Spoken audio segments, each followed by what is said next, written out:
I made a video about how to make a Kimkay closure on this channel, but I cropped that part out because I don't want that video to be long. So I decided to post this one separate.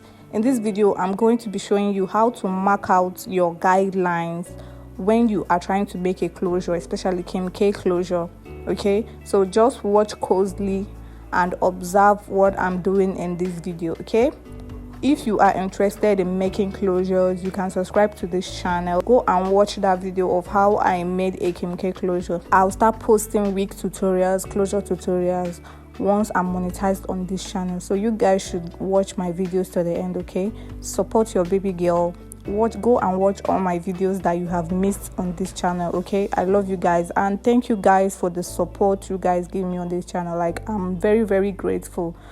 I'm very grateful and happy. Okay, you guys should encourage me so I can do more. Okay, so if you missed the Kimkay closure tutorial I did on this channel, check the description box or comment section for the video. Okay, see you guys in my next video. After watching this video, make sure you go and watch my other videos that you might have missed. Okay, do have a nice day.